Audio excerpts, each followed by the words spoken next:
Please take note, the shelter-in-place order issued by the Lewiston Police Department remains in effect. Please stay at home and be safe. The City of Lewiston is grateful for the support and outpouring from state authorities, the community, and of course, our elected officials.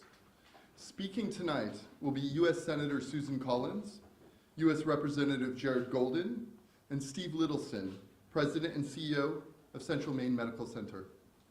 And now Senator Collins. Thank you, Mayor. Today is a dark day for the state of Maine. As the mayor said, our hearts are heavy with grief. This heinous attack, which has robbed the lives of at least 18 Mainers and injured so many more, is the worst mass shooting that the state of Maine has ever experienced and could ever imagine. Today, I looked out my window in Washington and I saw that the flags had been lowered. And I realized that it had been done to honor the victims of this horrific attack. I'm grateful for the leadership of Lewiston Police Chief St. Pierre and for the bravery of the hundreds of state, local, and federal law enforcement officers who are leading the search for the killer. I'm also very grateful for all of the hospital employees who came back to work to take care of the victims, and for our first responders whose bravery was so evident. Last night, the president called me. He stepped out at the state dinner with the Australian Prime Minister to offer any help that the federal government could provide the city of Lewiston, Androscoggin County, and the state of Maine. I also, at midnight, talked to Governor Mills, who has been a pillar of strength for our state. Tom Perez, who is a special advisor to the president throughout the night, texted me back and forth, what you need, and I would tell him based on conversations that I had as he coordinated the federal response. This morning, Secretary of Homeland Security, Mayork, has called and offered help from his department. The Attorney General also called, along with Maine's own U.S. Attorney, to offer their help. Right before I came into this building, I had a call from the Deputy Director of the FBI, who told me that there are 80 FBI agents on site participating in the search for the killer. 80. That doesn't include other people from the Marshal's Office, from the ATF, the DEA, and the Department of Homeland Security, and the Coast Guard. This has been a concerted effort at the state, local, and federal level, and everyone is determined to bring the killer to justice. To the families of those who have been injured or killed, I know that no words can fully ease the shock, the pain, and the justifiable anger that you are feeling. My hope is that you will feel the solace and strength in knowing that you are in the hearts of the people of Maine and of people throughout our nation. Thank you. I'd now like to introduce the Congressman Jared Golden, who represents this area of Maine. Thank you, Senator. Thank you to Mayor Charlene as well. My name is Congressman Jared Golden from the town of Lewiston, represent Maine's 2nd Congressional District. Some of you might not recognize me because Congress has been so crazy lately. I haven't gotten a haircut in months. So sometimes things happen that bring your worst nightmares to life. Yesterday, this is what happened in Lewiston. At a time like this, a leader is forced to grapple with things that are far greater than his or herself. Humility is called for as accountability is sought by the victims of a tragedy such as this one. Out of fear of this dangerous world that we live in my determination to protect my own daughter and wife in our home and in our community, because of a false confidence that our community was above this, and that we could be in full control, among many other misjudgments, I have opposed efforts to ban deadly weapons of war like the assault rifle used to carry out this crime. The time has now come for me to take responsibility for this failure, which is why I now call on the United States Congress to ban assault rifles like the one used by the sick perpetrator of this mass killing in my hometown of Lewiston, Maine.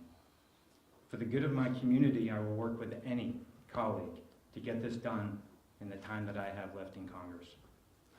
To the people of Lewiston, my constituents throughout the 2nd District, to the families who lost loved ones, and to those who have been harmed, I ask for forgiveness and support as I seek to put an end to these terrible shootings. In the days to come, I will give everything I have to support this community's recovery. Thank you.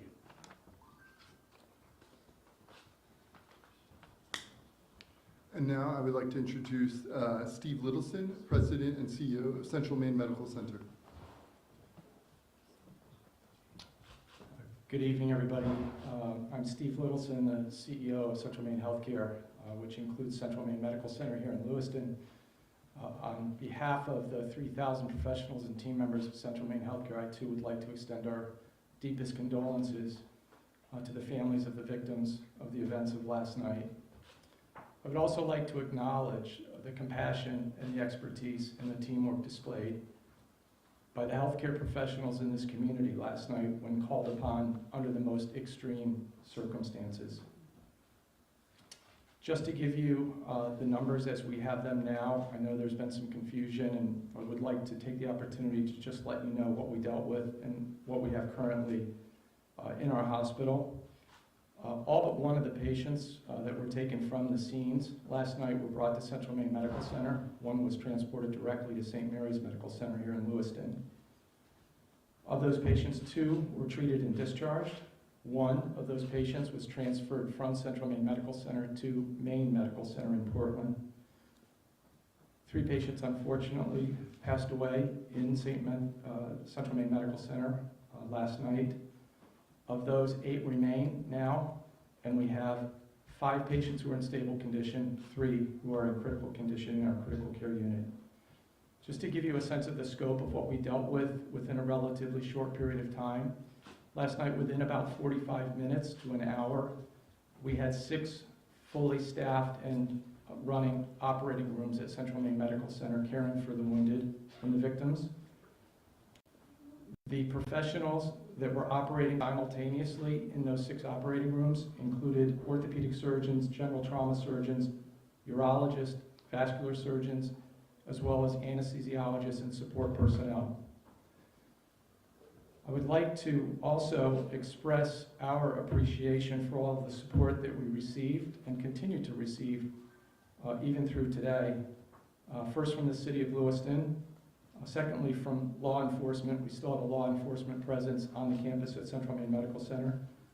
The other area hospitals that came to our support, we needed blood transferred to Central Maine Medical Center very quickly, and 2 of the hospitals, Maine General and St. Mary's, accommodated us. Maine Med in Portland stood by and was ready to accept patients, and as you know, they did accept one of the patients that we transferred to them. And also the various community partners that came to aid and support us last night, including emergency response personnel from Life Flight of Maine, and others.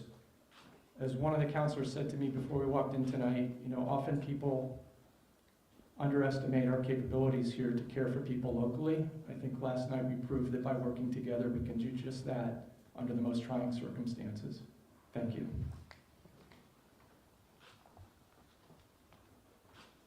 We'll take a few questions. Senator Collins, if she could move to the microphone. Senator, you just heard from Representative Jared Golden that he has changed his mind on an assault rifle ban. Would you do the same? Well, first of all, let me say that I think it is more important that we ban very high capacity magazines. I think that would have more input and more effectiveness. We had an assault weapon ban, which I supported, that was in effect for 10 years. It applied to, I believe, 17 or 19 styles of weapons. Later, the late Senator Dianne Feinstein proposed an expansion that would have covered 157 weapons. And it was based not on functionality, but on cosmetic features. So there's always more that we can do.